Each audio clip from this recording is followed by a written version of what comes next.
what kind of a fighter where did you go to fighters? First of all was P-40s.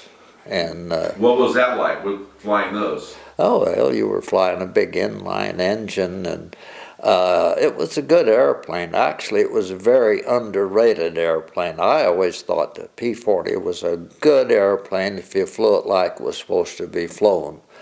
But then we got the P-51, which was the best fighter plane in the world. Yeah. Did you do any training for like landing on carriers or mostly bombing or what? No, never did. Just When fighters. when the war ended, I was in an outfit out on Santa Maria, California, and it was a brand new group being formed, and we were flying P-51s, but we were supposed to be the experimental jet group in the Pacific Theater, with an overseas date of December of 45. Of course, the war quit before that, and all the jet airplanes were grounded because this Major Bong had just been killed in one, so we didn't have any. And then the war ended, and I got out of the service. But you did train on some jets at that point? And we never did get to fly any jets. I did when I went back in. So during the war, in World War II, you became a trainer? I was an instructor there in the P-51, P-40s, and then the P-51s. And then when they started this gunnery school, I went to over there in the first class. And it was a very small unit. We had 3 flights, and there was 3 instructors in each flight. And there were 2 flights of P-40s and 1 flight of P-51s, and I was in the 51 flight. And I went through the first class they had. And back then, it was different. Everyone said you couldn't hit the aerial target anyhow. And it was, and they were about right. It only took 15% to make expert. Well, when you'd have to say, when I was going through that training at the gunnery school, you'd say, well, today I'm going to fire for record. Well, when I fired, I had 50-something%, and they kept me as an instructor there then, so in the P-51. Did you train them how to dogfight or any of that type of stuff? Dogfighting? Oh, you bet, always. And when at our gunnery school, we had P-47s come down from the 2 air forces that had 47s. We had P-38s come out from California through our gunnery school. So you got to fly all of them. And you always, when you'd say the 38s and they were up there and you were in a 51, you always had a dogfight. The first P-51 to ever land at Redmond, I was on a cross-country training flight from Florida, and they had P-38s there then in Redmond. I challenged them to a dogfight, but they wouldn't go. So when you're being an instructor, you're not training on books, you're flying with them. Yes, I did, yeah, we were just did the flying, period, that was in. Of course, these guys were all at the gunnery school. All of our students were instructors from other bases. So you were teaching the teachers? We were teaching the teachers how to shoot it. Yeah, right. So, do you remember when the bomb went off? They did the bomb? Oh, yes. That's when I was out in California then, in that fighter outfit, yeah. Now, you met your wife while you were in the service. That's when I met her when I was in pre-flight, and we dated quite often. And then when I graduated from advanced flying school, and like I say, I got my wings, got my commission, and married all the same day. Now, you said you met at a USO? Yeah. What was that? What was those USO places like? Oh, it was very nice, but met her at they treated us great. They fed us, and they'd have these big dances, and that's where I met her during the dance. What kind of dance did you dance? Not very good. Was it like Jitterbug or? It's on Halloween. Oh, it was on Halloween. Yeah, You remember that day? Now, did you I don't. when did you know that she was the one? Oh, that's a good question. I'll be darned if I know.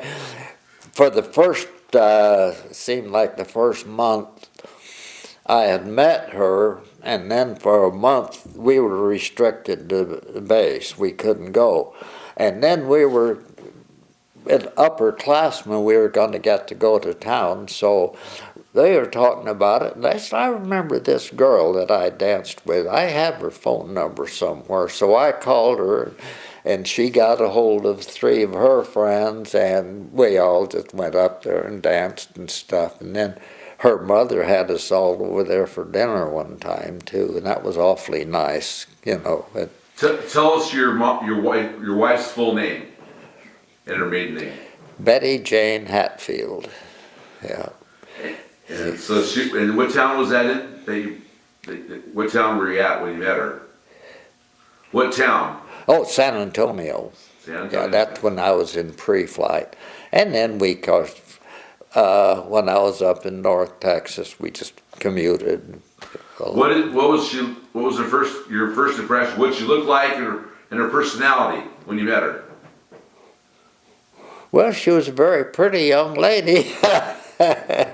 I always maintained, see, they lined up a bunch of women or girls on that side, and all of us were over here, and then, I don't know, the bell rang or something, and you got together, and I always maintained she came across and picked me out, but I don't really remember how in the world we got together the first time, but that was, I know we were lined up like that, and we got together, yeah. And so, tell us about where you got married and what date that was. That was on the 29th of July of 43. And where did you get married? And that was at Moorfield Mission, Texas. Now, did you propose? How did you propose to her? I proposed to her up in Dallas when I was in basic flying school then, I think, yeah. But they say fighter pilots aren't supposed to be married, are they? Or Do what? the jet fighter pilots are not supposed to be married? Oh, no, that's no big deal. No. In But- training, they can't be. Yeah. Right, okay. Yeah, but in fact, when I was kept as an instructor down there in the P-40 outfit, most of the guys were married. Yeah. So, where'd you go then after that?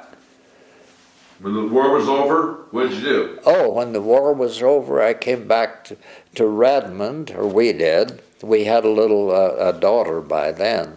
And I went to work back in the bank, but that was kind of boring after being a fighter pilot. So I started doing some crop dusting there for Cal Butler, and then he and I rented the Madras Airport, and I ran the Madras Airport there for quite a long time. Yeah, but then, and then another guy and I had 2 service stations, one in Redmond, one in Prineville. And then I went back in the service. That was about 7.5 years after I got out. Were you in the reserves? Yes. So you were able to still keep flying and they'd pay you? No, I wasn't. We didn't do any flying in the reserve, but we took a lot of correspondence courses, and we had a meeting once a week. And in fact, when I was in the reserve, I got promoted from first lieutenant to captain, and then I was recalled as a captain. And again, I wanted to go to fighters, fly jet fighters, but I didn't have any jet time, so they put me in the training command. And then we'd only been there about a year, and I went to Japan. And that was a 3-year assignment. And the commander called me back in the office there one day down at, we were Bryan, Texas. And he said he has to send one guy to Japan And he wanted to know if I wanted to volunteer for it. And I said, what's the deal? And he said, well, it's Operation Tauree. And I said, what's that? And he said, I have no idea.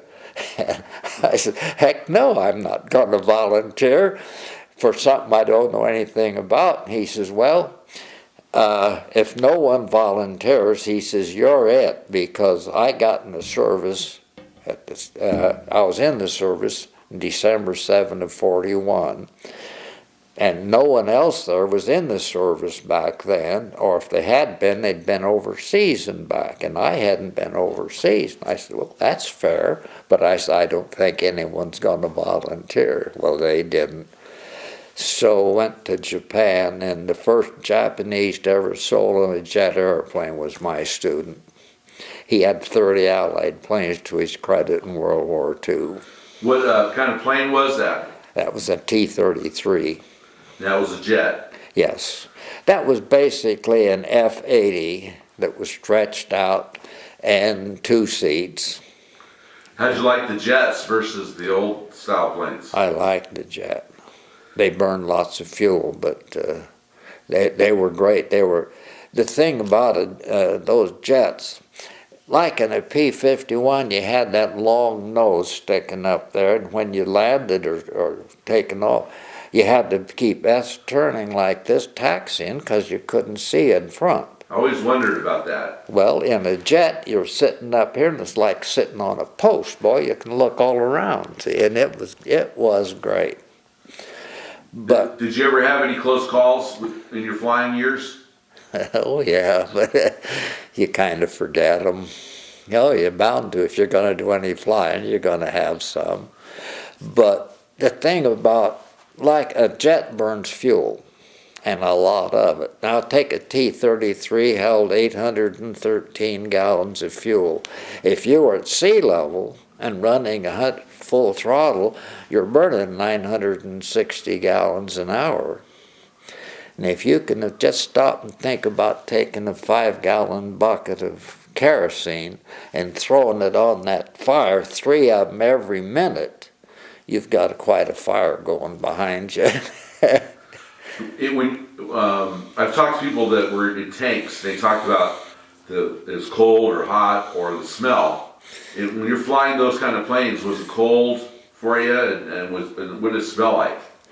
Actually, see, when you got into, well, now like back in the P-40s and P-51s and stuff, you didn't have any heaters in them, but you got into the jets and you had air conditioning, and in fact, you could turn it real cold on a hot day if you were taxiing out, and it'd start throwing pieces of hail at you and stuff. I mean, they were really, they'd put out the cold air or the hot air, and they were pressurized where your World War II fighters were not pressurized. So you had the mask on. Oh yeah.